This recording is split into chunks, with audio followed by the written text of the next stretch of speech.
Hey there, you're listening to Not Another TV Podcast. This is episode 78, the week of March 30th, 2025. My name's Drew Koenig. With me, as always, my co-host, Mads Patasi. Mads, how are we doing? I'm here and alive, and I can't believe it's the end of March. It is indeed the end of March. We're really... It both feels like we were going through this year very fast and not fast at all. I don't know how to square those two feelings. I feel like we just started this year, but also this year has been approximately 50 million years long. Oh yeah, totally. Even with how like weird the start of this year has been, there's like a weird, not peace, but like a very weird tranquility. You know what I mean? Sure. Like there's that weird feeling of like eye of the hurricane, where you're like things should be crazy, but it's just kind of weirdly chill. Yeah. There's a lot of shit happening around me, but there's just like not to me. yeah, it's just a lot of weird feelings to square here. I think it is more that feeling of like the year is a marathon and not a sprint. You know what I mean? Oh yeah, definitely. Gotta pace myself here. I don't know. Honestly, I've been super busy so far this year, which is crazy to say since, we're only at the end of the first quarter of the year. But like, I got a promotion in February, and like my work life has just been so crazy that I get off work and I'm like, I don't really want to socialize with other people. I don't really want to do anything. I just want to go to bed and sleep. Mm-hmm. And so like I was like talking to some of my friends recently, and I was like in our group chat, and I was like, listen, I would like to see you guys in April, but I'm not making any guarantees because I just don't have energy for anything these days. Right. I get that. So I think it's not necessarily that it's calm, it's more that the outside forces have just zapped me of any energy to care or get involved in the chaos. So I'm in my own bubble. I think I've just been so kind of bored this like first part of the year. I'll switch lives with you. Why don't you come over, be me for a few days? And this is probably something I just deal with every year because I coming off of like Thanksgiving and Christmas and New Year's, and it's just like that first chunk of the year where like there's not a lot going on, and it's only kind of sort of heating back up for me with like in a very retail way of like St. Patrick's Day and the beginning of baseball and stuff like that. The booze people are back. Yeah, if I've said it once, I've said it a million times. I resent living in a city that has professional sports teams. I feel that for you. My friend works in Philly and he hates it. There's just a lot of people around me talking about baseball, and particularly the Cincinnati Reds, and I don't care. I mean, this is I'll be honest. This is preferable to me than like later in the year when people are just screaming "Who Day" at no one and everyone. This is far better, but I don't fair. like it. I called my mom yesterday because I was like driving back from visiting my friend, and it's a 45-minute drive, and I like to talk to my mom because it's a boring drive. And I called her, and she's like, "Oh well, I hate to break it to you, but I'm literally the UConn game just ended, and I think she said Tennessee one is about to start." And I'm like, "Oh right, you're in basketball season. Okay, I'll see you in a few weeks." Oh yeah. I was like, "Okay, bye." I was like, "It's amazing that you got me understanding which sport you were talking about out of that conversation." Yeah, that is perhaps the only thing I really miss about living where I live now and not, in central Kentucky. I just don't have to really care about that anymore. University of Cincinnati, not a big NCAA team, really. That's true. I mean, here in New Jersey we have Rutgers, but really they're not that great, so Yeah. it's not very often that they talk about them. Yeah, I'm so close to UC that no one really cares about March Madness, and I'm just far enough from Ohio State. Oh, yeah. Those fuckers. Anyways, Anyway, sports aside. I didn't mean to make this a sports thing. It just happened. Yay, sports ball. Yes, yes, sports ball. So before we dive into everything else, Mads, let's check in on our New Year's resolution because we didn't do it last month and we said we would. So, how are we doing? I realized this weekend that I'm still on episode 5 of the X-Files, and I have not watched really any more of it. And I watched like 2 episodes of The Leftovers. I couldn't really get into it, so I'm gonna try again in April. We'll see. I really recommend just if the first season isn't working for you, just going into the second season For which one? for the leftovers. Oh, The Leftovers. Okay. No, no, I know I'm because I'm thoroughly enjoying the X-Files. I just got into a phase of, oh, I forgot that was the thing I was watching. yeah, no, no, no. It's kind of the opposite for the X Files. If an episode of the X Files isn't working for you, just go on to another episode of the X Files. Yes. There's such a high chance that the next one's going to be really good. I haven't hit one that I haven't liked yet, but we'll see. So how are you doing with your resolution? Well, I mentioned. Let's see. I think the last time we talked, I said I had watched Futurama. I finished Samurai Jack, which I think we talked about Yeah. offhandedly. Got to tell you, this was the first time I've watched Samurai Jack since it originally ended back in 2017, and boy, does that last season just not work. Way more than it did like 8 years ago. Mhm. It's just the tone is so much darker and gorier, and puts like a real emphasis on fuck you and fuck your feelings. And the like final episode, like the button of the final episode is such a tremendous bummer that it really soils a lot of the enjoyment I have, which is a shame because Mm. the other 4 seasons are so good. But that last season really struggled with like, how do we end this? How do we wrap this up? And they just didn't know, I don't think. Also they recast Mako who played Aku. And it's a fair enough impersonation of Mako, but there are times where you can really tell. Really, really tell. Oh yeah. Because Mako passed away in between the 4th and the 5th season. Yeah, no, those first 4 seasons of Samurai Jack are just so good. Like, it's some of the best animation and animated storytelling. Like, really tremendous. But other than that, I am still watching Avatar: The Last Airbender. I'm on like the 3rd season now, like early in the 3rd season. Of course, I'm still very much enjoying it. The Earth Kingdom arc in the 2nd season is so tremendously good. Tales of Ba Sing Se and Appa's Lost Days are just fantastic episodes. So I'm really enjoying that. I've added The Thick of It to my rotation, which I'm going to get more into eventually, which was like Peter Capaldi's big screamy curse word every 5 words show, which is very enjoyable. Peter Capaldi has a gift of saying a swear that I think few actors have. It's just Mhm. so tremendous. I'm still slowly making my way through Critical Role, and I assume I'll be done with it sometime in the next 1,000 years. So Mhm. that's going well. And I have started The Expanse, which I love. The Expanse. It's great. So I'm very Mm. excited to get more into that again. Another show that I haven't watched since it wrapped up. Remind me again what the category was for these shows.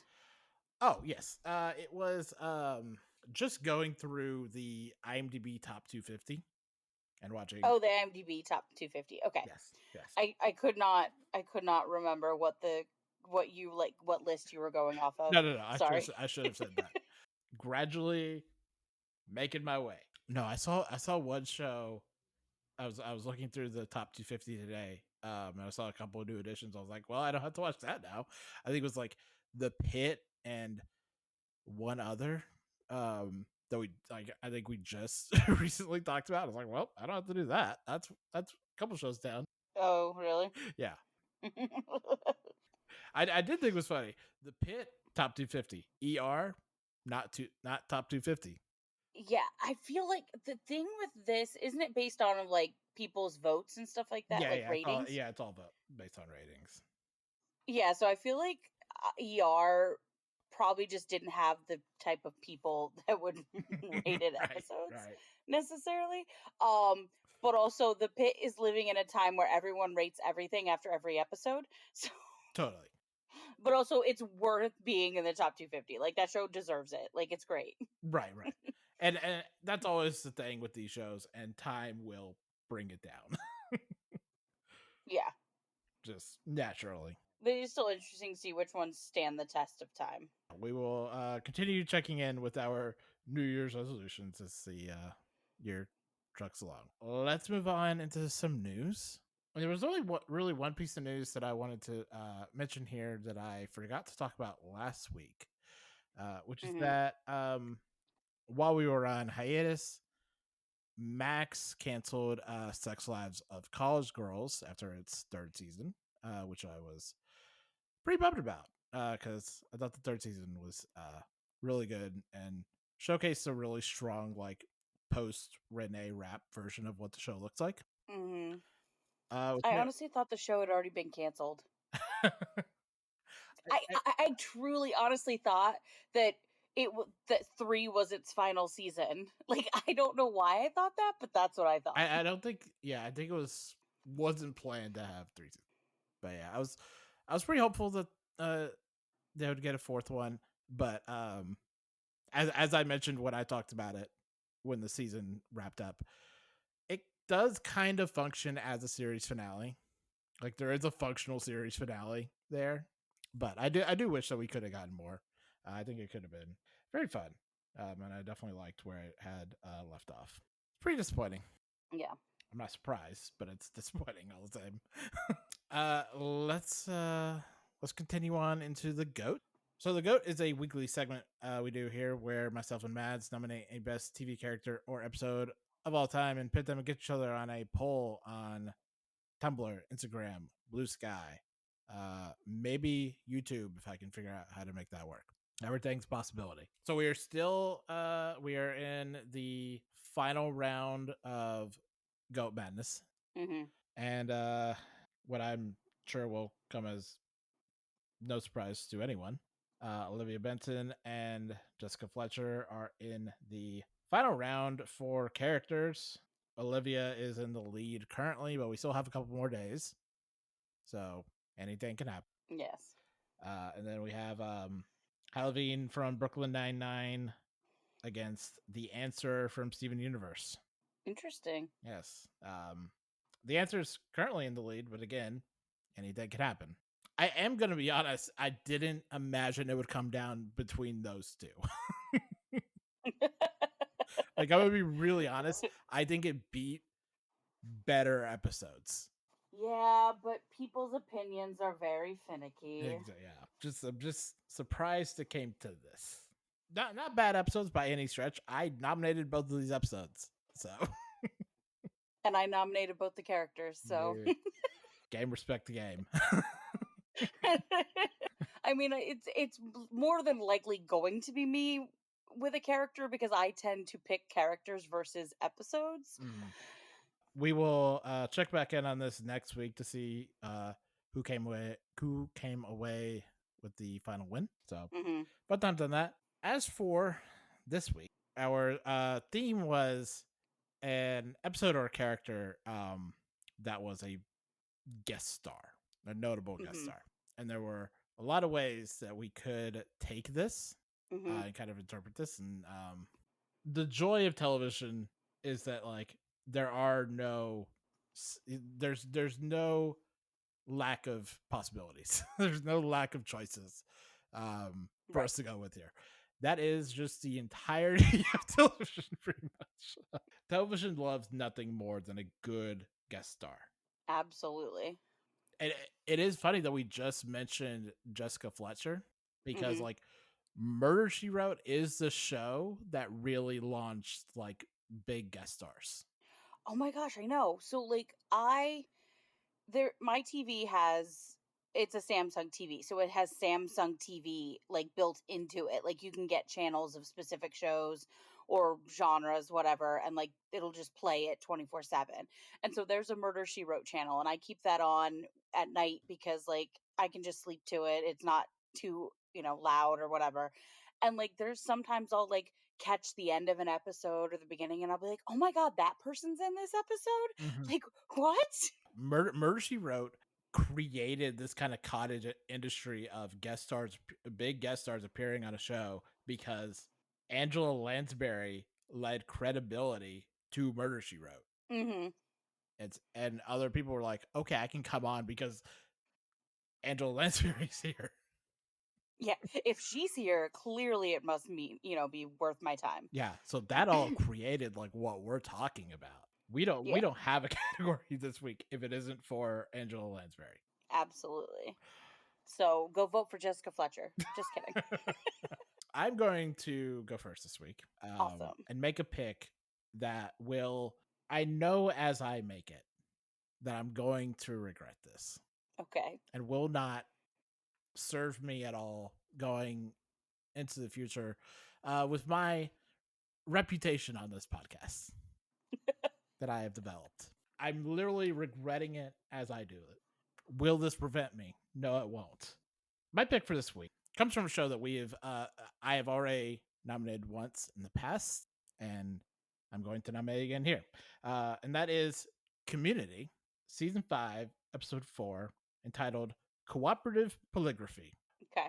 which is the episode that really decided to address Chevy Chase's departure from the show and try to make something really good out of it by saying he died. He's just fully dead. Uh, and so the whole episode is this quasi bottle episode. I almost don't want to say that because somewhere Catherine Van Arendonk is going to hunt me down and kill me. But it is this kind of sort of bottle episode. The cast posts Pierce's funeral back in their study hall and just kind of having a chat about Pierce and like dealing with their feelings about that. And this is where, and this is the part that I'm gonna regret.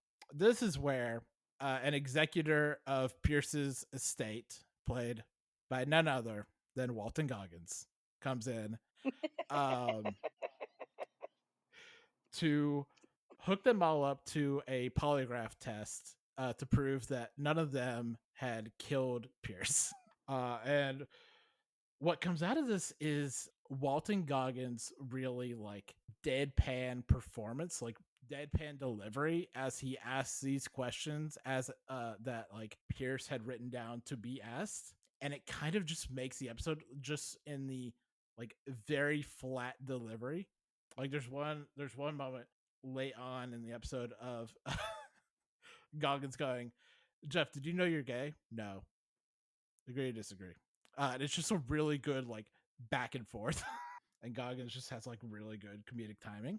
The kind of fun escalation throughout the episode as like more and more secrets are getting revealed and Pierce from Beyond the Grave is just nuking them from orbit with their own individual secrets. And really just getting into like how messed up all of these people are and like the ways that they have sniped at each other over the years is very fun and enjoyable. And again, Goggins just gives like this really fun deadpan performance that is made even funnier by the button at the end of the episode where Goggins like in a bar with them is just like back up at a 10. It's just very Mhm. excitable. And it's all just excellent. So that is my pick. Community season 5, episode 4, Cooperative Polygraphy. I kind of giggled when you said the to myself when you said the episode, and then I've obviously full on laughed when you said Walton Goggins because you said the episode, and I was like, "Oh, Walton Goggins." um, for my pick, I could have gone with the low hanging fruit of picking a guest star from one of the Law and Orders, but I feel like that is just too low hanging, and I'm better than that this week. I will sometimes pick the low-hanging fruit if I'm tired and don't have the energy to come up with something. But I am the one that created this theme, and I actually had this particular episode in mind when I thought about it. Um, I also went with a show's 5th season episode. So I'm going with Criminal Minds, season 5, episode 23, Our Darkest Hour. And this one is probably the one Criminal Minds episode that A, sticks with me all these years later, and B, freaked me out so much that I still sort of like have to check my surroundings when the electricity goes out, because is an episode that starts at the end of season 5 and finishes at, with the season 6 premiere, but the bulk of the action, like, that's really terrifying, happens in episode 23 of season 5. And the BAU is called to California to deal with a serial killer who is making use of rolling blackouts to break into people's homes, torture them, murder the parents in front of the children, and then move on, right? And he is targeting a specific detective, or so they think. They think he's targeting a specific detective. They aren't really sure who this guy is at first, but eventually it is revealed to be Tim Curry as the what they come to call the Prince of Darkness. For the life of me, I can't remember his actual name, but the character is referred to as the Prince of Darkness because he uses the dark to kill people and either leave their children behind, or in this case, with the detective, he takes his daughter after killing him and his sister.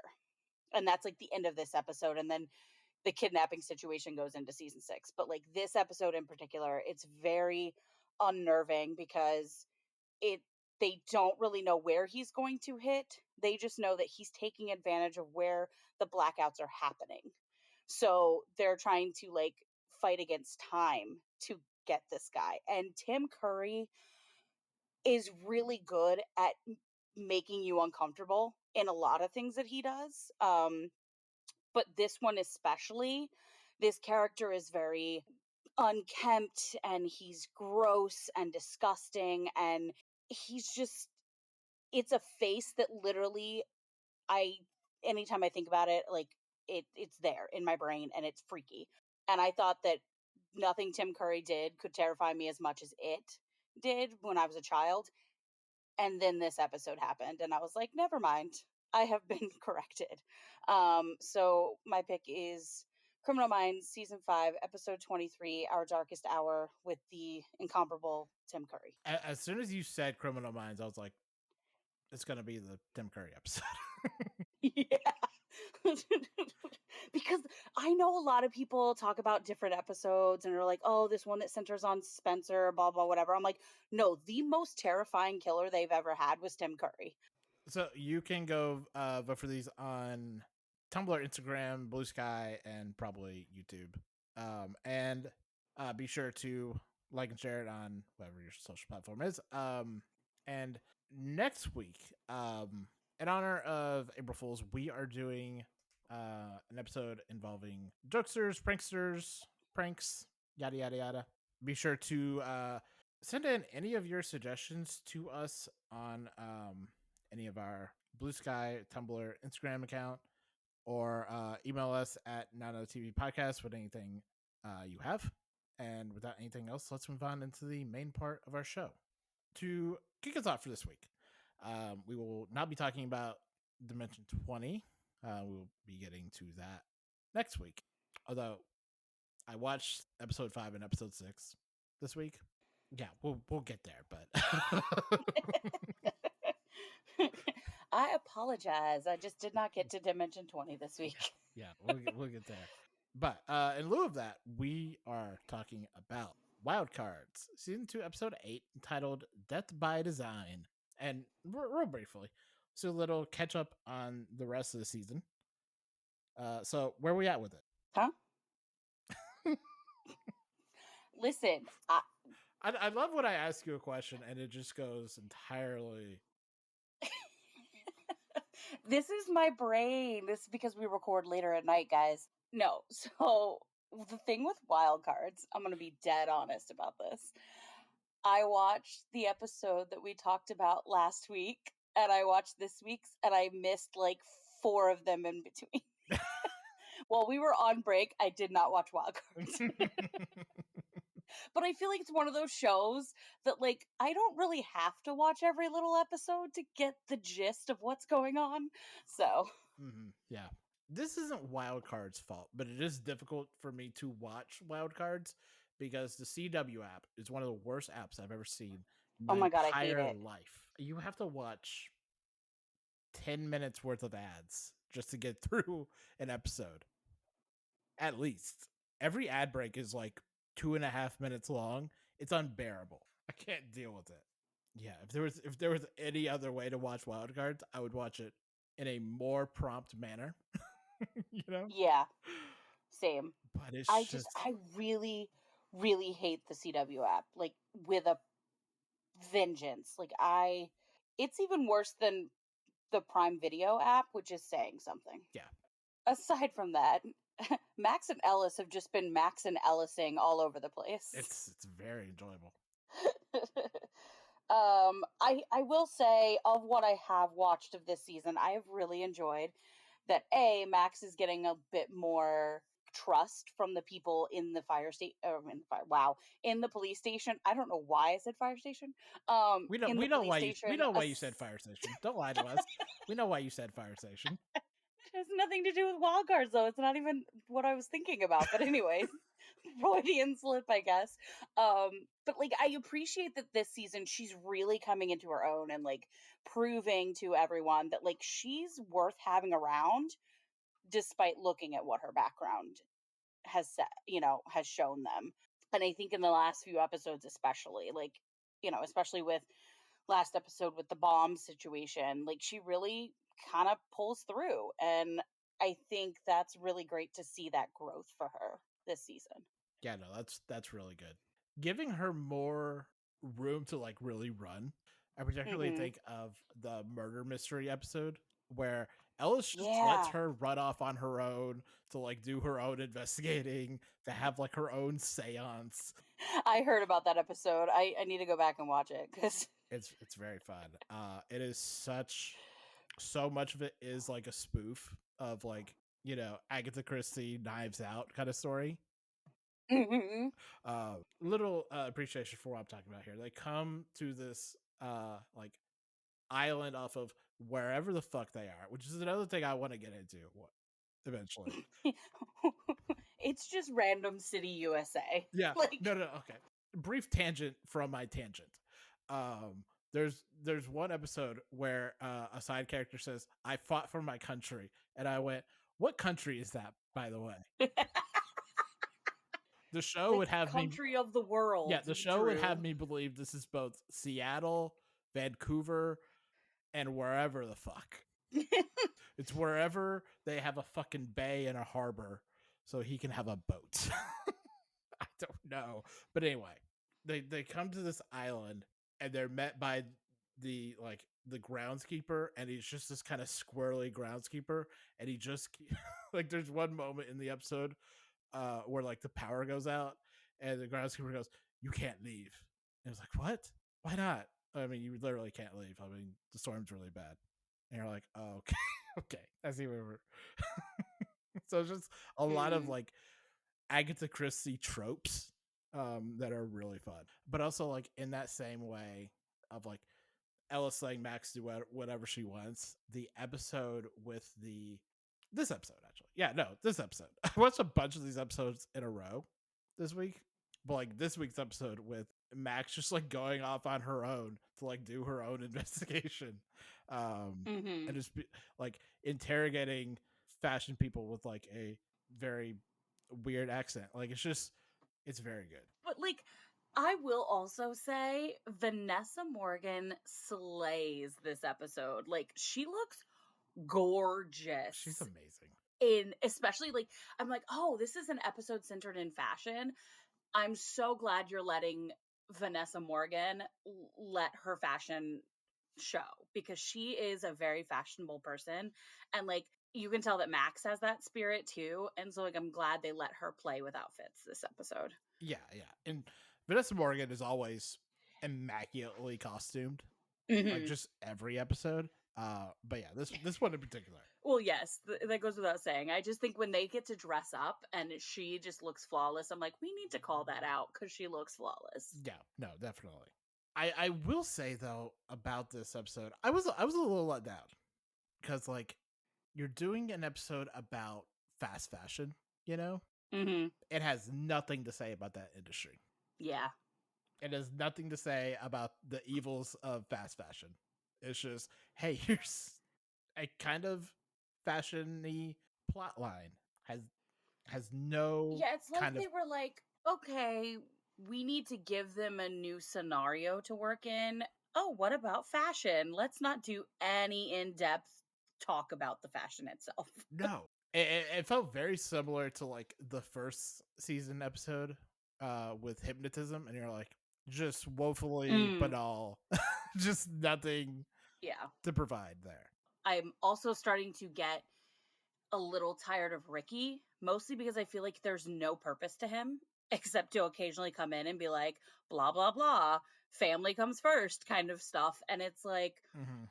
what is your purpose? Like, why are you still here? Like, you are just someone that just stands around and occasionally gives her information.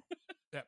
Yeah, I think they just yeah, I don't know. Like I think it's similar to Yates and what's his name. Like, for the longest time, they didn't have much to do either.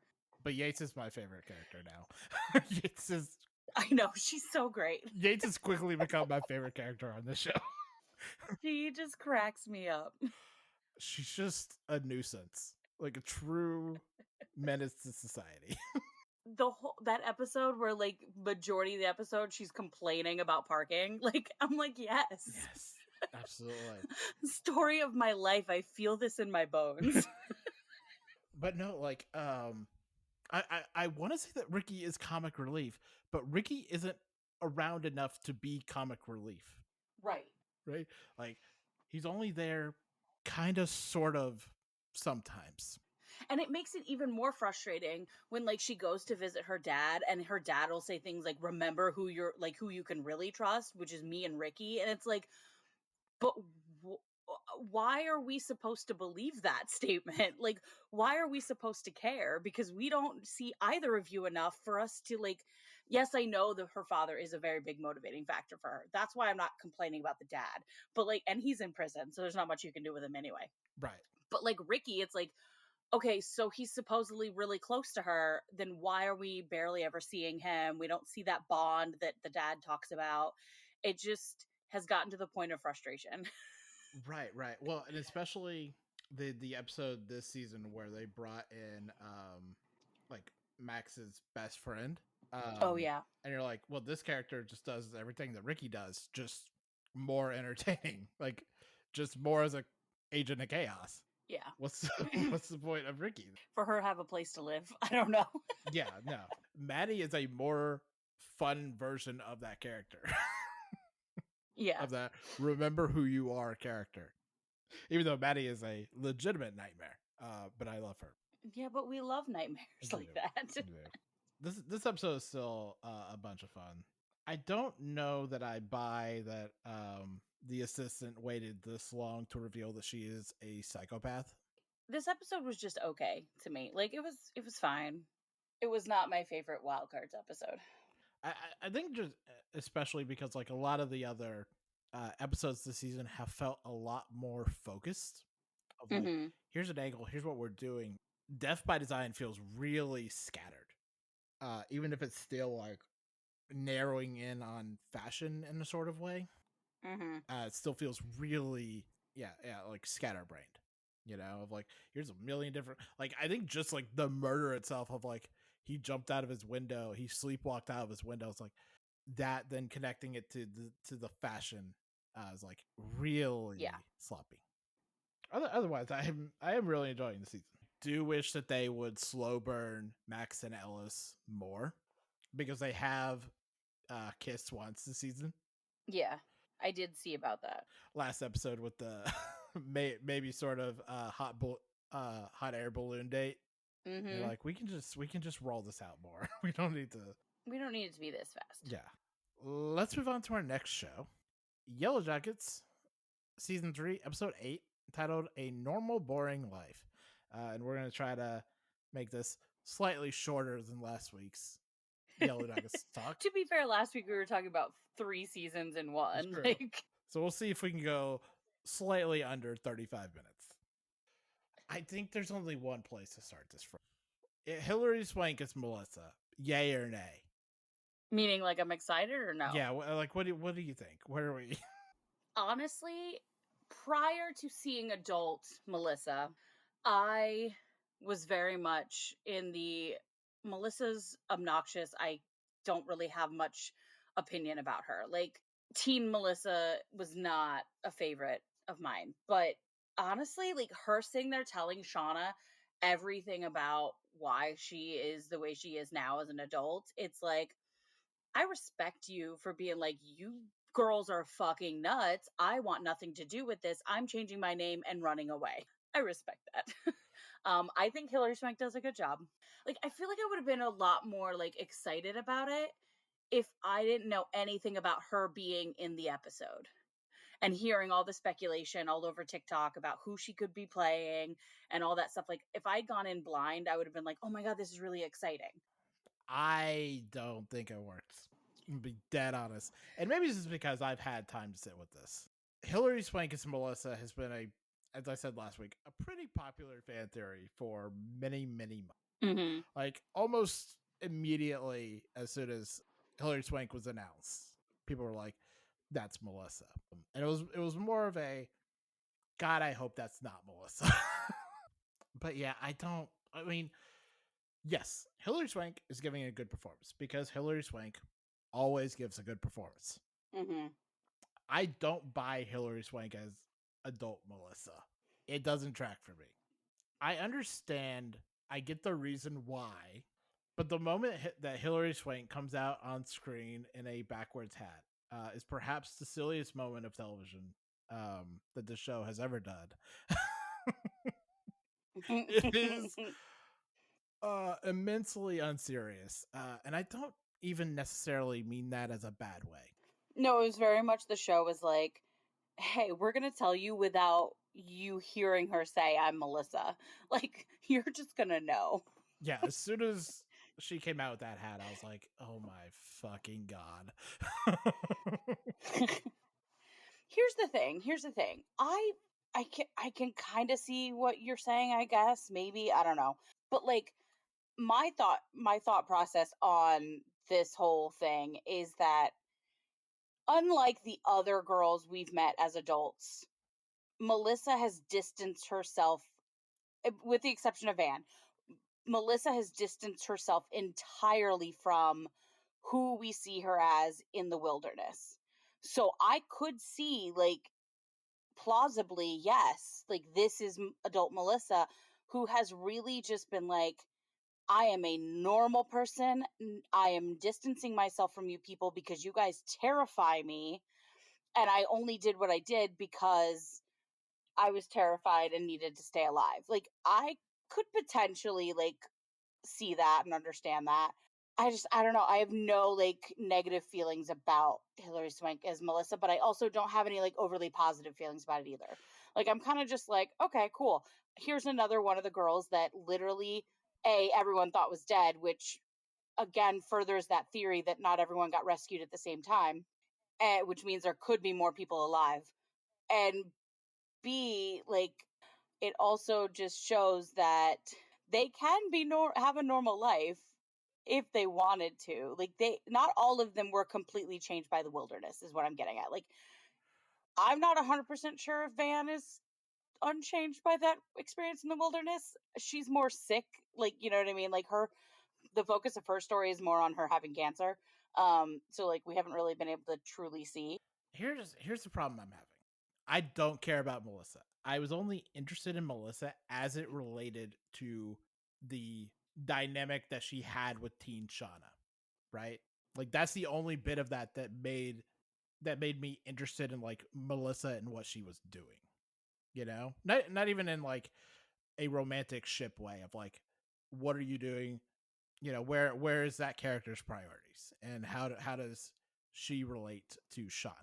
Mhm.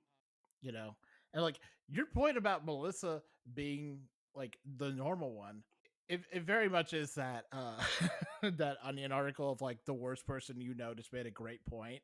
It's not a normal thing for Melissa to marry Hannah's daughter. It's just not. Okay, I say normal in the very vague sense, in that she is not off her rocker, like, killing people like the rest of them still are. Right, but she's still Um, deeply stupid. Like, there's no way you go, I'm gonna send this tape to Shauna, even if you attach a note to it, and not think that's gonna activate her like the fucking Terminator.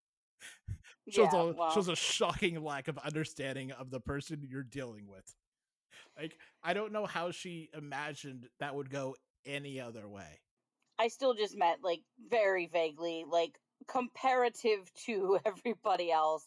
She's, stayed away. She changed her name so that, her life wasn't centered on what happened to her in the wilderness.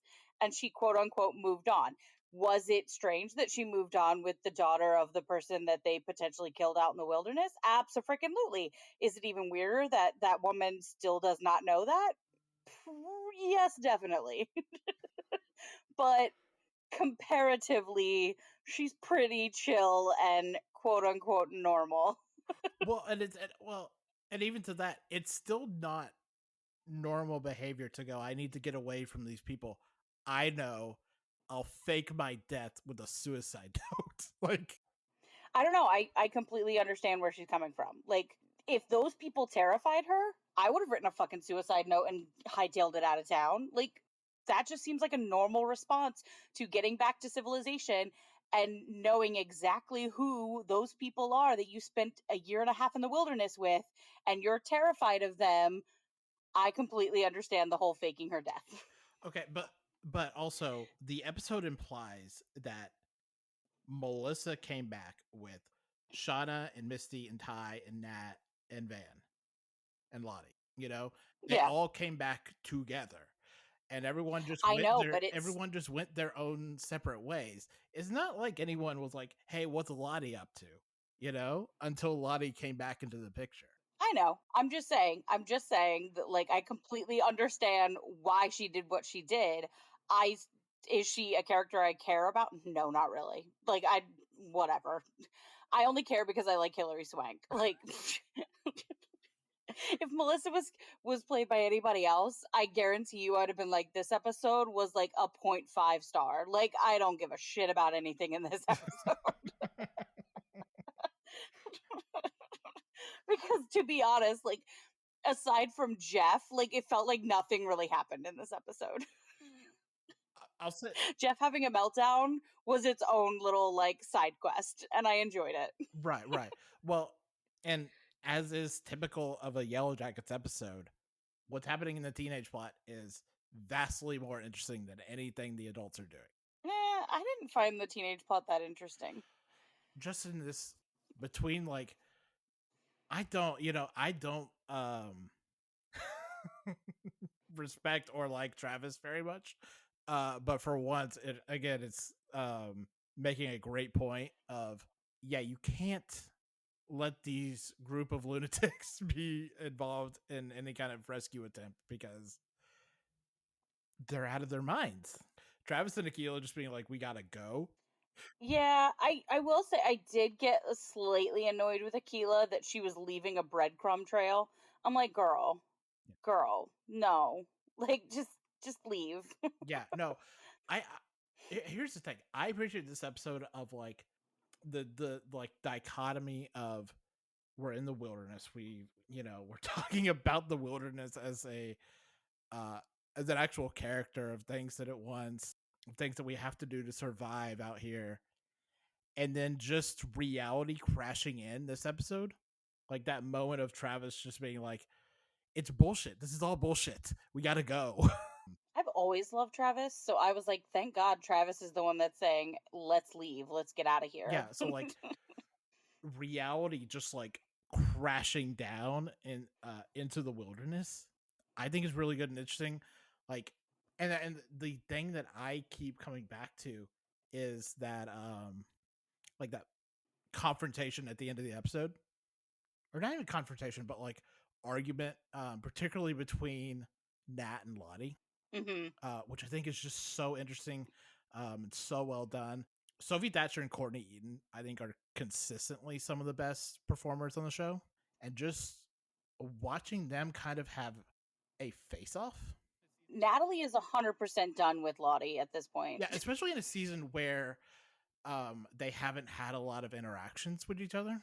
Mhm. Just watching both of them, of like Lottie being stripped away of a lot of the way she's presented herself over the last couple seasons, in the wilderness. Mhm. There's not a talk of like what the wilderness wants. This is what it expects of us. This is my place out here. It's just really, I can't go back there. I can't go back there. You can't go back there because there's nothing waiting for us there. Right. And it's the tragedy knowing that, like, Lottie's right. Ultimately, Lottie is right. For all of them across the line, only bad stuff is really waiting for them in the adult timeline. Yep. Lottie gets locked away in an asylum. Nat's parents don't care about her. Shauna gets, in a loveless marriage with the daughter that she kind of hates. Ty and Van break up because of, you know, X and Y reason. There is nothing waiting for her there. And I think it's this really fascinating interaction of Lottie just being like really desperate for Nat to meet her where she is. Mhm. And Nat trying, just can't do it, which I find Yeah. really interesting. And just like watching both of them just go through like a myriad of expressions in like 5 seconds. Yeah. I think it's just so well done. The simplicity of Lottie, just understanding like this weird moment of like self realization for Lottie, Mhm. of like, I don't have good things waiting for me. It is a weird recognition of like her own mental health, of like, I got shit that only makes sense out here. That's fair. I mean, I don't know. I just maybe it's because I binged all the episodes, whatever, prior to watching last week's episode. This week's episode was okay. Like, yeah, we had some moments that were like, "Oh, that's interesting," or "Oh, that's shocking," like talking about that final moment with Shauna and Melissa. But overall, like I was just kind of like this episode was it was okay. Like it just did not like capture my attention as much as other episodes have. Right. Well, and I think, since we have an episode next week that is titled How the Story Ends, I think that's okay. Yeah, no, I'm not saying it was a bad thing. Yeah, Yeah. just I definitely think as a preamble to whatever next week's episode is going to be, and also just kind of a more low key episode that like digs into like character motivations yeah. and like character building. I think it's really good for that. And also really does solidify the notion that like some of those girls are still out there because they have to still be out there, right? That's what I'm saying. Like even just on a, there are too many of these girls still alive because At this point in the yeah, story, yeah, at this yeah. point in the story, because we know 8 of them get rescued. So unless there is a red wedding style dispatch of a lot of these Well, to girls. be fair, they still have some time left before they get rescued. Right, right. But even still, there's a lot of other girls there and they have to start dropping like flies. Oh yeah. No, that's why I'm like I'm convinced that Akila's still alive. I'm convinced that Akila's still alive. Thoroughly convinced. And potentially maybe Mari because I feel like the girls that are getting more attention, there's got to be a reason why they're getting more attention. Right. I mean, Yeah, I've one of the theories I saw that I thought was hilarious because how could that even be possible? Someone was like, "I think Callie is Pit Girl," and I'm like, "That is not even possible. What are you talking about?" Like, the person's reasoning was, "Well, maybe they went back to the wilderness," and I'm like, "Honey, when Pit Girl happens, she's being chased by the teenage versions of these people. It's not Callie." No, no, it's not Callie. It's probably Mari. I mean, the fact that Mari is still alive is a minor miracle in and of itself. Facts. I will say Callie is definitely suspicious. Like, I definitely feel like there might be something malicious about her. Like, I'm not 100% certain, but like, Yeah, I she definitely, listen, I'm not her biggest fan, but I also don't hate her. Um, but like, she's definitely got a, I mean, look at who her mom and dad are. Mostly her mom. Like, she's got a side, definitely a dark side to her. Um, that I'm intrigued to find out what that means. mhm. But not like, oh, this is a priority in storytelling for the show, but it'd be interesting to see if they do.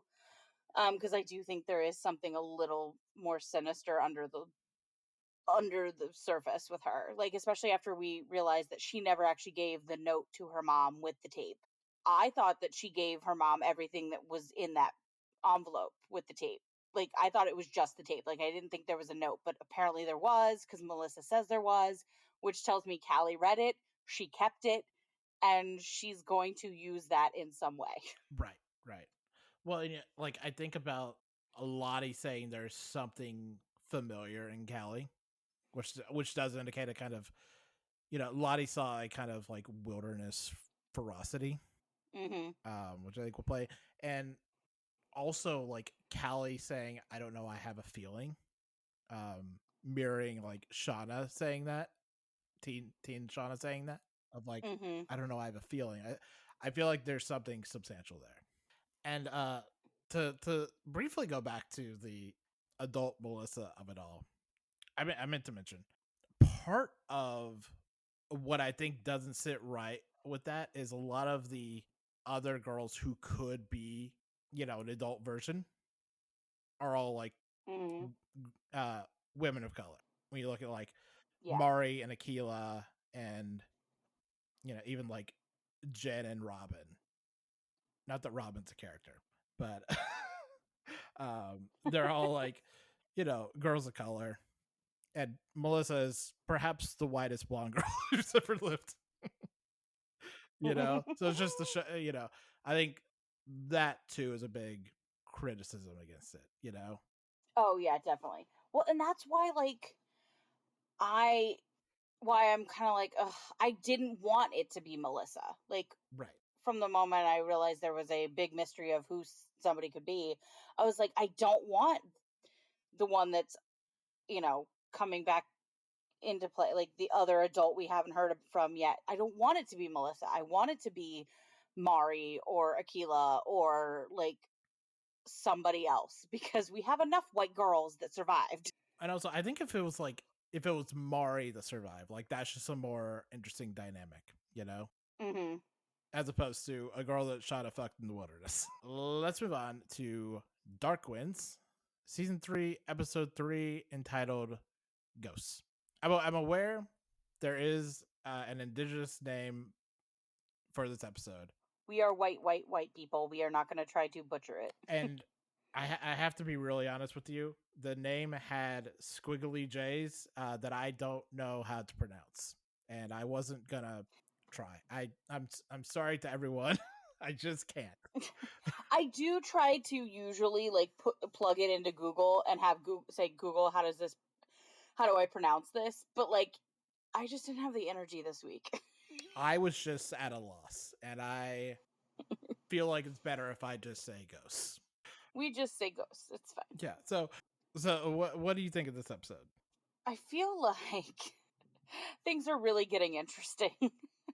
And I'm worried that the story is getting too cluttered because we have the revelation in this episode that the man that killed Lee Porn's son, his remains have been found. So there's that whole FBI investigation crap going on with that. Then we've also got the case that Chi and Lee Porn are investigating with the missing boy that they still haven't found. And then you've got Border Patrol situation going on. So it's like I I like this show when it's centered on one big thing, and like they're doing too many little things this season, and it's okay, but like I'm just worried that it's going to start getting very cluttered and very the stories are going to move too fast and not be be developed enough, and so that's my big concern. Yeah, it's hard for me to square like, everything that Byrne is doing at Border Patrol, and then what's happening with like Leaphorn. Are those just disparate storylines? Is that going to converge in some way? And it's hard for me to see like the way that it converges. So a lot of it feels, yeah, weirdly extraneous. And I don't like the disconnected feeling I feel between her and she and Leaphorn. Like the three of them are a unit. Please don't separate. Um like it just feels so disconnected having her out there by herself. It's like, bring her back. Bring her back, please. Yeah. It's also just not fun for a character we really like to be working for Border Patrol. It's just not. It's Yeah. just not what I enjoy at this moment in time. This is not what we signed on for with this show. I just feel she can do so much more good for her people back home. Like there's nothing I know she has these ideals and she wants to get things accomplished at the border, but honey, you're working against a lot of white people that don't give a shit. And I just feel like it's going to get you into a lot of trouble because it already started getting you into some trouble. I also just don't care about her developing relationship or whatever with White Chi. I Yeah. just don't I, care. um, I'm fascinated that her commanding officer is, I forget the actor's name, but like I've known him from a million different projects where he always plays this kind of like foreboding like figure in the story, and like you can't quite tell if he's a good person or a bad person. Mhm. If we're looking in black and white, obviously, like it, people are complicated and messy, but like you don't really, even with this character, like you're not really sure where he stands entirely. But you know that there's something under the surface there that you're like, I don't want to get on the bad side of this guy. And she's just like leaping through that fear and just being like, fuck it, I'm just gonna say what I want. And it's like, girl, no, don't do that. You are gonna get hurt. Yeah.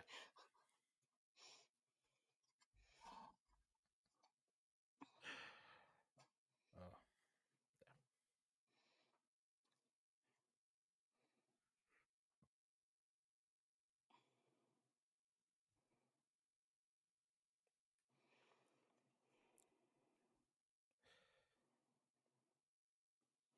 And the weird hippie commune is a weird touch. It's Yeah. I'm not quite sure what they're going for with that. Like, what is the vision behind, okay, this is what we need to have as like possible antagonists? You know what I mean? Like, I'm not really right. seeing the vision here. Like, besides, you want to have a character that's reluctant to just come out and say something, Right. which is, it seems to be the case with any investigative show. So, like, Let's move on to our next show. Duck season 1, episode 10, entitled Must Come Down. So it's been a yes. minute since we checked in on Doc. So how did we feel about the rest of the season? I watched 9 and 10 together. I like took a little break from Doc and then I like watched 9 and 10 together. Which their titles were two halves of the same sentence. So like I figured, okay, they're gonna bleed into each other.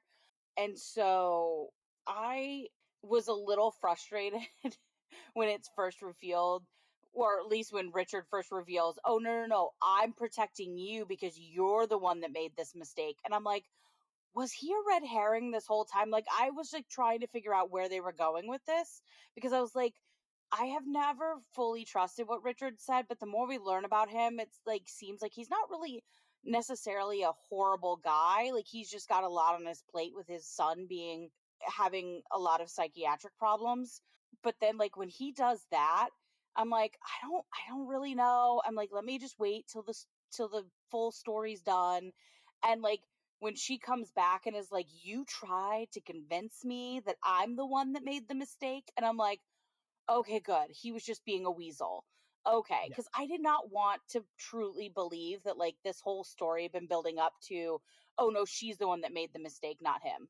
You know what I mean? Like I felt like that was going to be a horrible storyline, and I was like, "Oh no, please don't let it that be it." And it's just like, no, it wasn't. I'm not sure how I feel about the kiss at the end, but because I do like her with, oh, what's his name? Jake? Yeah, Jake. Is that his name? Jake? I really like her with Jake, but I could see why she'd be kissing her ex-husband. I yeah, here's the thing. I liked a lot of what like episode 9 was doing, Mhm. you know? And I had the same thought of you of like, has he been covering for her? And I was like, no, no, no, no. Just heard him say that. Yeah, I was like for a hot second I was like, is he there's no way. Like she might have been an asshole, but she's not someone that like would have killed someone and tried to cover it up. Like It is an effective commentary on like gaslighting or like mhm. even the even we the audience is like, is he right? No, no, no, he's not right. No. Yeah, and I think a lot of like what episode 9 is doing of like Miller setting off red herrings and Amy just being wrong.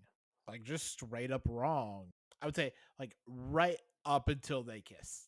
Yeah. I'm really into everything the show is doing. And then like that final moment in episode 9 going into episode 10, and episode 10 is just not a season finale that I care for too much. Apart from the Miller getting his comeuppance, you know? Right. A lot of that doesn't work. Maybe this is because this is now like the third medical show this year that has had a mass casualty event, because Brilliant Minds, The Pit, and now Doc have all done that. And it's like, Yeah. this is perhaps too much. Well, it's what medical dramas like to do, Drew. Come on. Yeah, yeah. But like I get what you're saying. Like yeah, it just seemed like uninspired, to be dead honest. It just seemed very uninspired. With the exception of I feel like it was interesting to see Amy try to work through her thoughts and all that stuff while also trying to be a doctor, right? Right. She's like trying to figure everything out. Jake won't leave her alone. Um, like all these things. And for that part, I found that interesting. They could have done that though without a mass casualty event. Right, totally. They could have just had a very busy night at the hospital, and I literally almost said at the office, and I'm like, that's wrong. Um, but at the hospital, and she just have to deal with that on top of all these things that she's now realized, Mhm. right? But yeah, I was just like, whatever Yeah, about the case itself. I think it's really unhelped when we're seeing the exact same plot line on The Pit, like right now.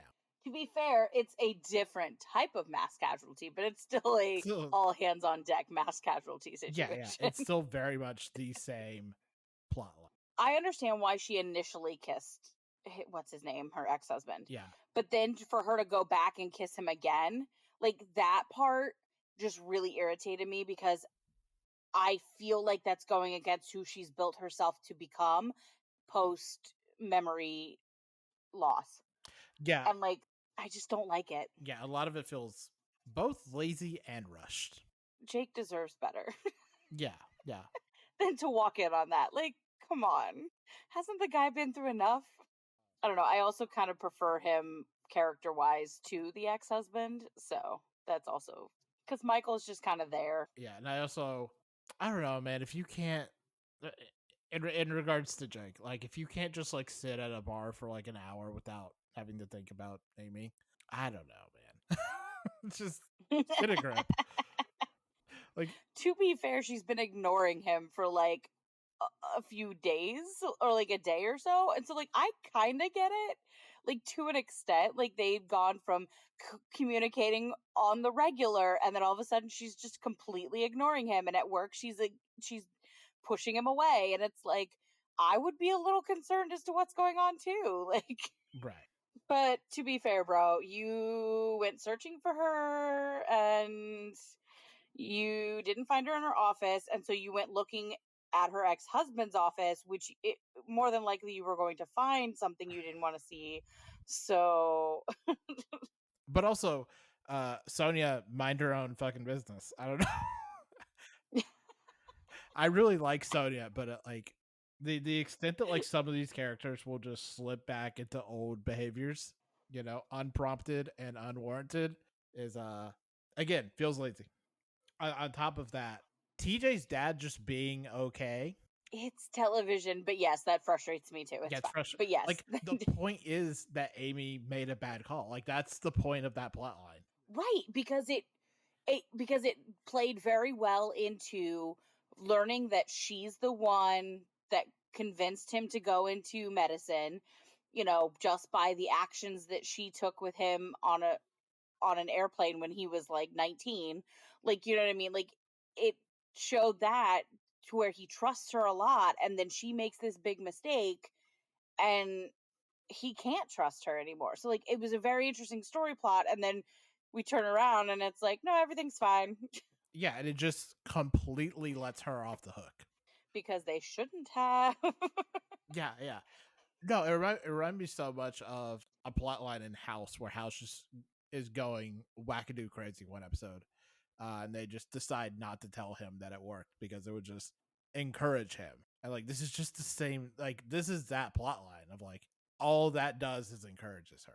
The thing I am heartened by a little bit is it is Doc is renewed for second season, and it's getting a Yes. 22 episode season, Woohoo. which I think fits the show a lot better. Just like with Grey's Anatomy back in the day, like their first season was like 6 to 8 episodes. I forget exactly how many. Right.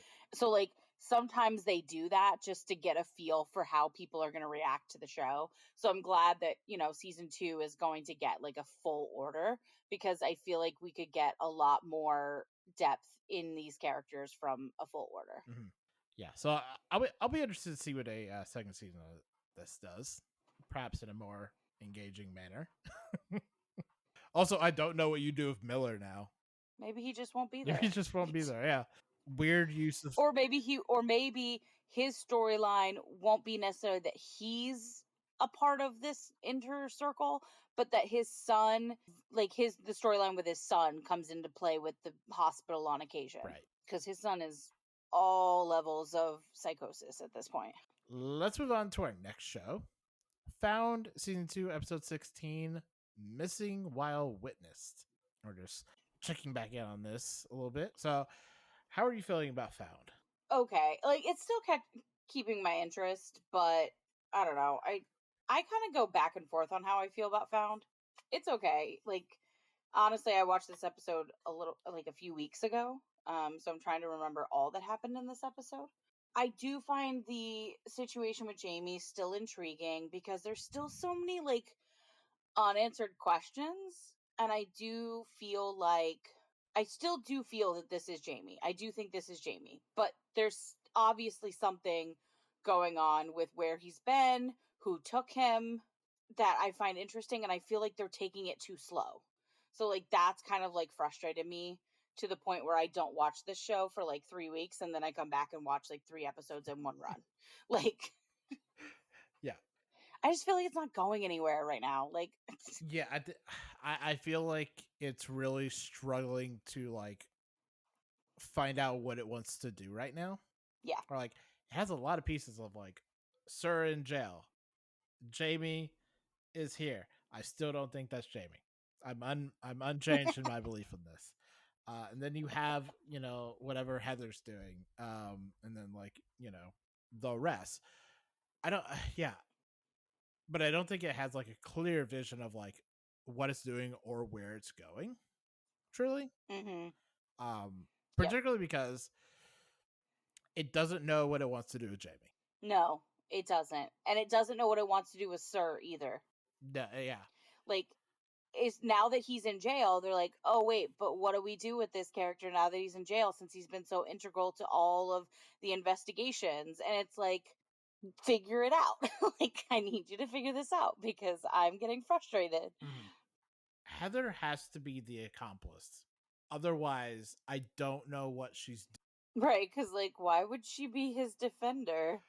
His public Yeah, defender? like if she's not the accomplice, I'm truly at a loss for that character. And I think Daniel Severance is doing like a really good performance of like just on that edge of unhinged, you know? Yeah, I think with her, like, I feel like if she is just his lawyer or whatever, it would have been better for her to not be involved in any way with what's his name, Right. because that makes it seem like okay, there's clearly something more going on with her, because like if they're going to end up just being like no, she's just his lawyer and not have her be his accomplice, I'm going to be like that was a very crappy writing choice. Like really crappy writing choices going on here. Yeah, yeah. Now, like I can't imagine any law firm or judge would be like, yeah, this is not a conflict of interest. It's fine. It's fine. It's not real. Come on, it's fine. But yeah, like if that's not what's going on, then I don't know what's happening. And I think we've made this kind of criticism before. I don't need to keep seeing the same kind of flashbacks. I don't need to keep seeing what Margaret's doing. Yeah, I don't know why they continue unless they're trying to show us, because at this point in the thing, which is why I still believe it is Jamie, even though you don't, is that like someone came into their home after he'd been kidnapped and took his favorite toy because she'd had it after he'd been kidnapped and then it disappeared and then it showed up on this kid's person, blah blah whatever. But I think the only reason they're trying to do these flashbacks is to potentially show us who that person was that kidnapped him, because it was someone close to the family. How else would they have known about the train, whatever? I think that's what they're trying to do, but it's not becoming clear enough on who that person potentially might be. And so like it's just frustrating and redundant and boring and like I need it if that's what their purpose is for having those flashbacks, they need to make it more clear who they're supposed to be, who they're wanting our attention to turn to. Mhm. But they aren't doing anything of that nature. So it's like, okay, here's more Margaret. I don't care about more Margaret. Yeah, I don't care about Margaret like that. Unless it's her husband that kidnapped the child, which I mean, but in this episode, Jamie does say the pronoun her. So I don't know. Like, Right. wild, crazy thought. Husband had an affair, girlfriend kidnapped him. So the husband could create a rift between him and his wife and they could get a divorce. Insane. I don't know. Like, why are we centering so much on Margaret and her husband that we don't care about? No, yeah. Unless he's a wild, crazy person who kidnapped his own child. Let's move on to our next show. Harley Quinn, season 5, episode 10, entitled The Message to Point. Talked about it a little bit last week. So, Mads, how do you feel? It was okay. I feel like this whole season just didn't matter by the end of this season, if that makes sense. Like, I was like, okay, so they're back where they started. Like, Yeah, it does. I feel like this entire season has been a wash. and Lena's a villain, and I'm like, I'm tired of this. Like, can we not? But yeah, like I was just like, yeah, we definitely are just spun in a circle for a season and then came back to the beginning, and it's like, what was the point of this? Yeah. Yep. Well, like Why'd you waste our time? I've said it, but Lena as a villain is boring. It's so boring. It's so lame. I will say having a new female Frank is great. Oh yeah, that's great. Yeah. Frankette, I think is what they Yeah, call her. Frigate, voiced by Maria Bamford. Just outstanding. And I'm always down to clown with oh, what's his name? The muddy guy. What is his Oh, name? Clayface. Clayface and Bane. Like I'm always down to clown with those two idiots. Like Yeah, yeah. that was probably the only enjoyable part was the end of this episode. But even then, like the entire plot line with Clayface just goes nowhere. Oh, I know, but he's still the most ridiculous character that I'm like, okay, I enjoy my time with you because you are so ridiculous. Yeah. Like him pretending to be Batman. I loved it. I loved it. Yeah. And then the ending where Superman's like, I just wanted to be wanted. And I'm like, oh God, what is this? This is not Superman. Glad to be needed again. It's like, oh, what is this show doing to these characters? Yeah, and I mean, not to be that person, but I don't love the conclusion that Brainiac comes to of like, well, my entire family's gone. I should just kill myself. Yeah, I didn't like that either. That's not great. It just was not it was not as good of a season as last season. To repeat myself, a lot of that comes down to Lena Luthor is not a good villain. Nope. There is nothing like as a kind of like grayish hero. I think she's really interesting.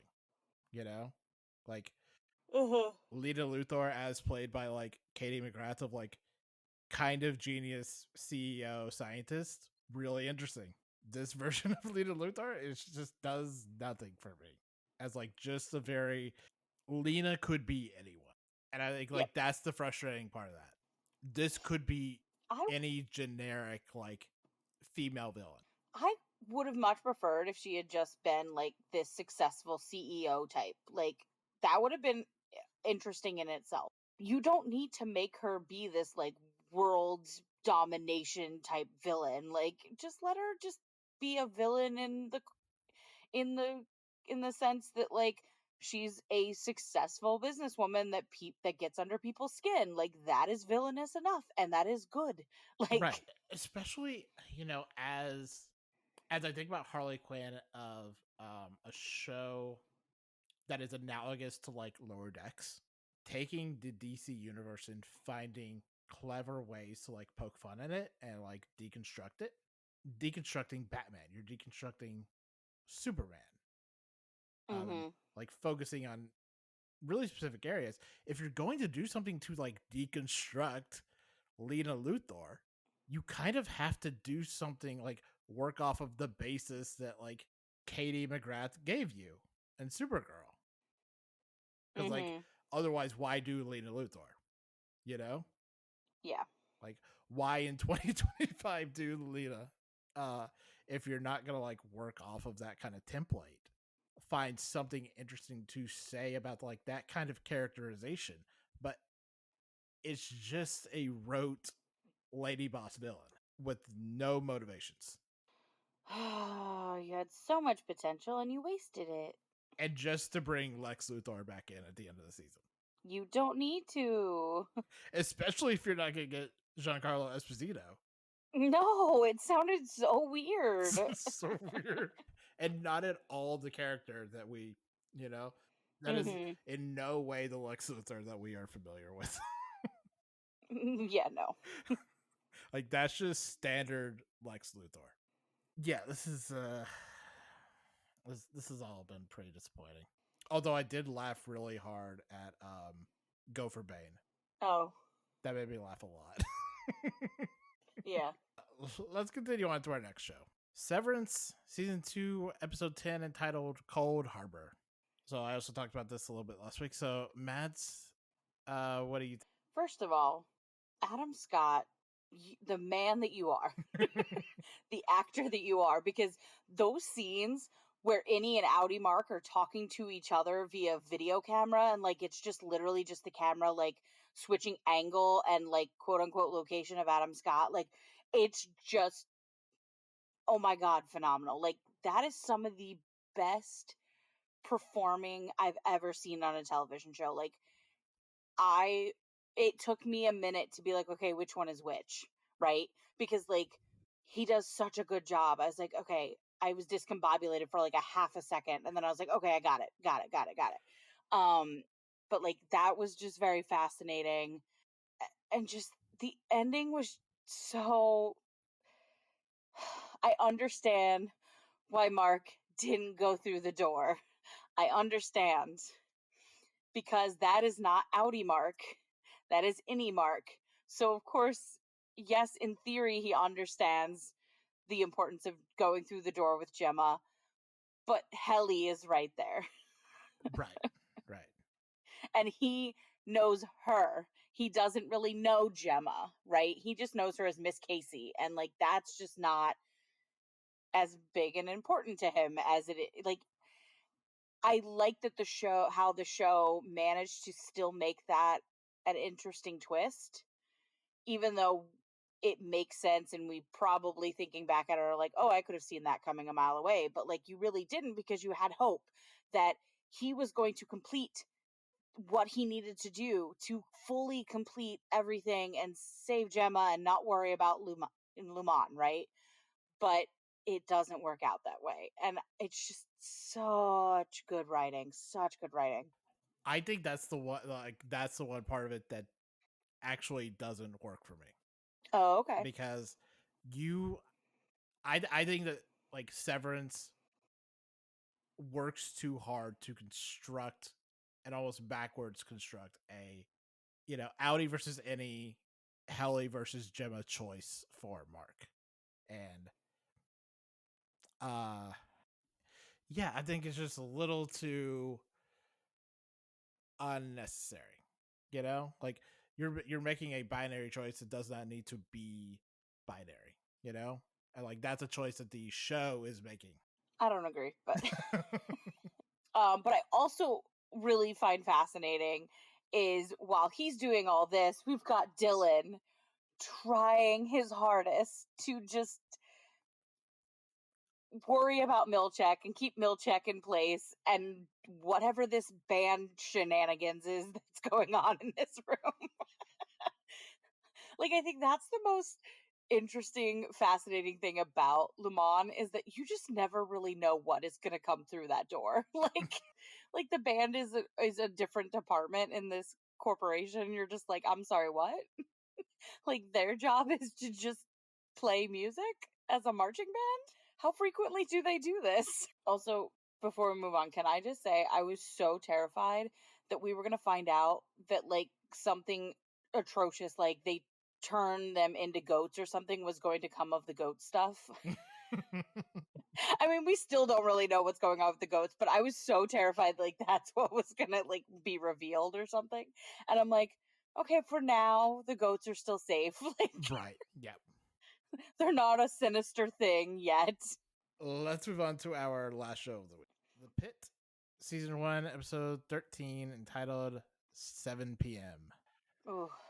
This show stresses me out so much. Oh, yeah, like there's so much stress going on with this. The thing I was saying top here, Mohan and Santos are fucking badasses and they can have whatever they want. I don't care. Just whatever they want. Insane badasses. Meanwhile, Mel is just trying to keep her sanity, and I love her for it. She's just like, "What? You can't do that! What? What? No, we have to." Like, she's just like freaking out left and right because she's like, she is like, I know what needs to get done, but nobody's really listening to me anymore. The last episode, everyone was listening to her, and everyone was like, "Okay, yes, we know what we need to do, like whatever." And now we get to this hour of their shift, and it's everyone is in it for themselves, everyone is doing their own thing, and no one is listening to anyone. No, I love that moment. Whitaker like drills a hole into that guy. And Mel everyone just pulls Whitaker aside and Mel's like, so why'd you do that? Just Yeah. that moment of utter confoundness from her. Really great. And he's like, because the pressure in his eye was terrible and I'm saving him. But like I think obviously the most devastating part of the episode is watching Robbie do everything he knows is not allowed during a mass casualty because he knows the person. Like from the Vegas sense, he knows the person. Right. Um, because she is the girlfriend of Jake, this boy that he is still very close to, despite no longer being with his mom. And it's like you can just see the breakdown slowly happening. Like it's been happening since he walked in the doors at the beginning of his shift, but like now it's really at critical mass. Like you can just tell he is seconds away from full on losing it, losing his cool, and of course by the end of the episode that is exactly what happens. Right. And it's just like, oh, it's so devastating to watch him go through it because like you're seeing him And this goes back to me saying nobody's listening to anybody. Like Abbott's trying to stop him, Dana's trying to stop him. All these people around him are trying to stop him, just short of physically restraining him from giving this girl CPR, even though she is dead. Everyone's trying to stop him, and he's just not listening. But they respect him enough to be like, okay, okay, okay, we'll let you do one more time. Like, whatever. And eventually he does come to that realization, oh, right, this is not going to change. We need to call it. Like, at that point, he finally does. But, like, it's so devastating to watch him get to that point because here is someone that this whole time has been saying, you got to be quick, quick, quick, because this mass casualty, we got to get people in and out. And yet he can't break free because A, he cares about Jake, and B, he's thinking about his mentor that he had to call time of death on. Mhm. And it's just, oh, so good, so devastating, but stressful at the same time. Yeah, no. I saw someone say like that final scene is like the end of Captain Phillips if there were still 2 hours left. Yeah. Like if you knew that Tom Hanks still had to like brush himself off and do 2 hours more of a movie. Yeah, and someone also pointed out that they're like, I think it's very strong image to see him still have that gown on with her blood all over it while he's breaking down and having this extreme emotional reaction to just everything just coming to, a head. And I think it's a very visceral image of just how much he's endured in 12 hours. Actually, no, it's 13 at this point, Mhm. right? 13 hours. And it's like, let that man go home and sleep. Let that man go home and sleep. He needs a big long nap. Right. It kind of reminds me the of Christina Yang on Grey's Anatomy screaming and crying and saying, "Why won't someone sedate me?" Like someone needs to sedate him. Like just let him have a good nap. Like he needs to not be doing this work right now. Like, Right. y- buddy, you've done enough. You've done great. You've done wonderful. You just lost an important loss, and you need to step away. He won't, but you need to. And again, those two like really insane moments with Mohan and Santos, where Mohan's just like, I got this. Hmm. Because she is the best doctor. I love her so much. Yeah, Mohan's great. Mohan's great. But also, no, that's insane. Please never do that again. But also she's amazing. And then that moment was that thing with Santos at the end. Where Santos is just like, I got this. Nothing else to do. Yeah. I got this. Well, and I appreciate that Abbott did step in and be like, "Listen, was it great that you saved this person's life with what you did? Yes. Were you supposed to do that? Absolutely not." Yeah. He goes, "Don't do it again, but also congratulations, that was great." And I'm like, that is not going to break her cockiness at all. At all. No. She's going to be even more cocky now. But also I think she does like need someone to believe in her.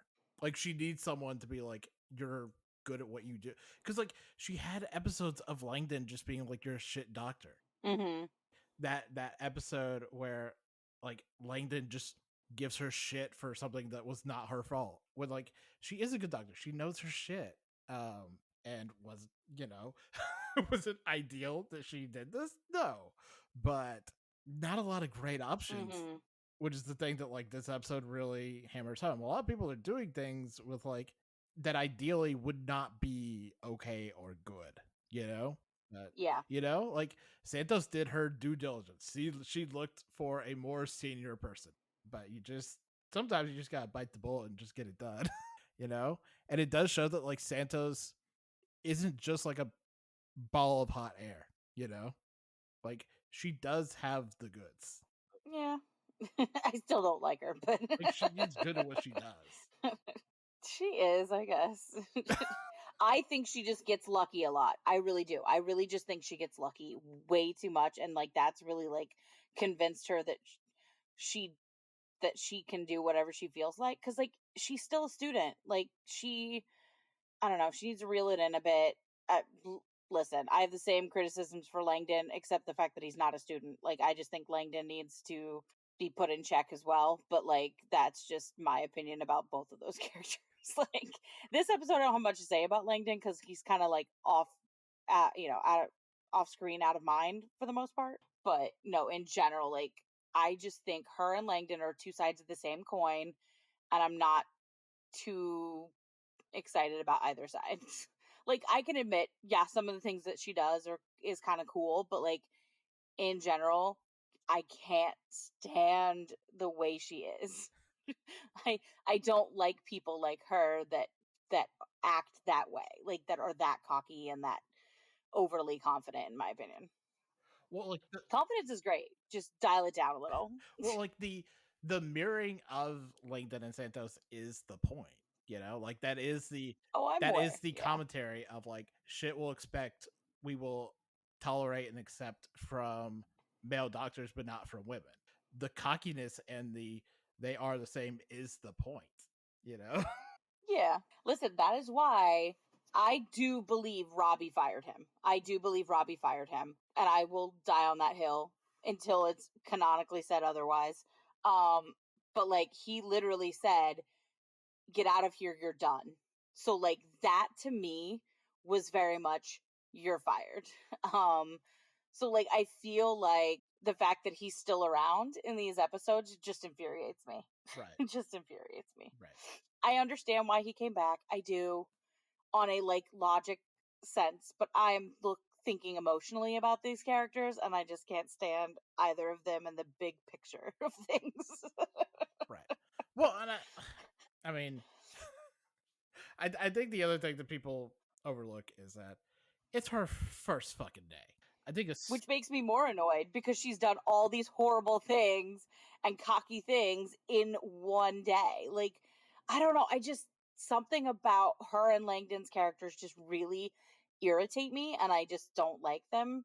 And yes, it's been in one day physically, like whatever, but these have been 13 episodes of these behaviors.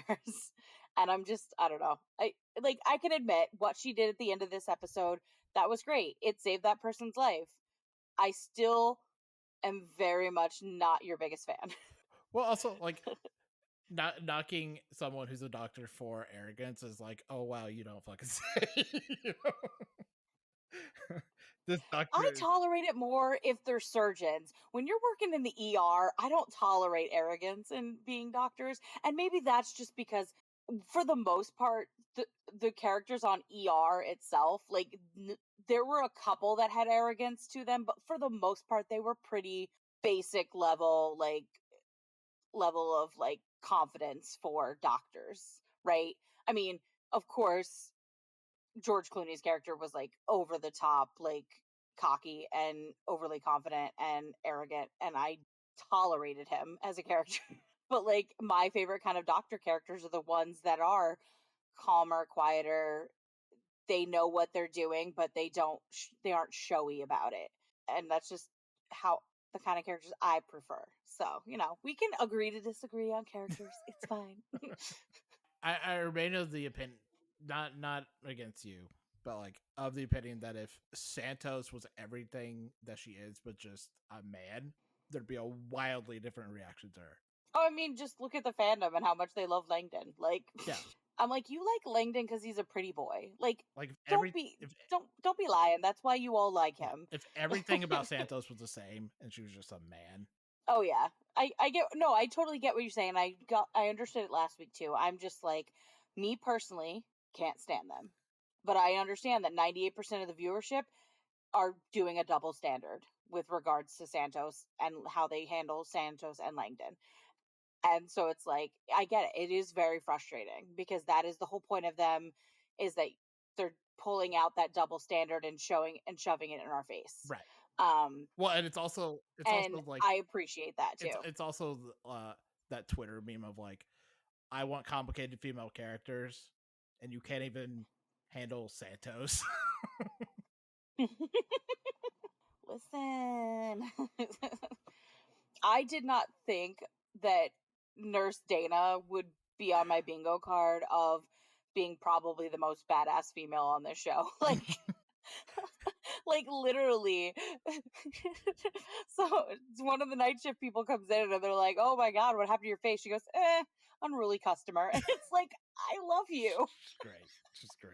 And like she has that bullheadedness that's necessary for being a metropolitan ER, but also has that softness and that kindness to be there for the patients that need it, to wrangle in her little duckies.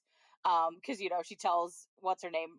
Was it Princess that she tells to watch out for the ducks? She goes, keep an eye on the ducklings. Like Right. she's like, keep them in check. Like, because she's busy dealing with Robbie, because somebody's got to look after him, and she knows that she's the only one that he will potentially listen to. Right. And I fucking love her. Like, I was so worried when she's like, I'm quitting. And I'm like, no, please don't quit. And then the mass casualty happens. I'm like, oh, well, we get her for a few more hours. It's fine. On a less serious note, I saw somebody on Blue Sky say this. Like, I know, like, very serious, like, mass casualty and all, but what was the lineup at Pit Fest that brought in, like, TikTok teens and a clown and, like, moms and A hippie. hippie? Yeah. A hippie man. A guy that looks like he was at home in Woodstock. Yeah. Like, who was playing at Pit Fest? I'm curious about this as well. Like, what was the lineup for this music festival? Because we've got a wide range of characters coming from this thing. And then we also had the guy, the one that died, like that's covered in tattoos, that looks like he would definitely be down for like metal or rock. And it's like, but wait, what music was this? Can someone please enlighten us? Please, please. Like, is this like South by Southwest? Like, like what's the deal? Is it one of those like nostalgia tours that have like a wide variety of genres of music? I mean, considering it's a festival, they probably had different stages. So, like, Yeah. Yeah. maybe they had a section for, the like heavy metal rock people, and they had a section for the folky music people, and the Mhm. one for the pop girlies. And like, Yeah, yeah. Like, I know it's going for like a kind of like Coachella vibe, yeah, vague Coachella vibe, but but it's in Pittsburgh. Who's going to a festival in Pittsburgh? right. I'm sorry, but that's like one of the least like realistic things, is that there's this big music festival in Pittsburgh that people went to. Out of everything that this season has done, this is the part that loses me. Because no offense, I've been to Pittsburgh. Who the fuck goes to Pittsburgh? That's it for this week. Next week, we're raging the deck, as it were. So we'll be talking about any number of things, I'm sure. Yes. Till then, Matt, where can we find you online? You can find me on Twitter, Blue Sky, Instagram at DorothyNYC89. And you can find me on Tumblr at MadsWorld15. Nice. And you can find me everywhere at Drew Koenig. And you can follow the podcast at Nana TV Pod pretty much everywhere. And find our link tree at linktree.com/Nana TV Pod. And also email us at noneofthetvpodcast@gmail.com with any thoughts, comments, or questions you may have about the show. Be sure to send anything our way, including show recommendations, goat suggestions, listener questions, whatever you got. You can listen to previous episodes of the podcast on Apple Podcasts and Spotify, along with YouTube and whatever podcasting device you are currently using. And be sure to let us know if you are listening on a service that we are not currently on. We will do our best to rectify that. You can find our full directory at libsyn.com/TV podcasts. Have all our previous episodes. And Be sure to leave a review and subscribe on whatever you're listening on. Every little bit helps. Until next week, please remember, don't go in the ocean. None of your business. Goodbye. Goodbye.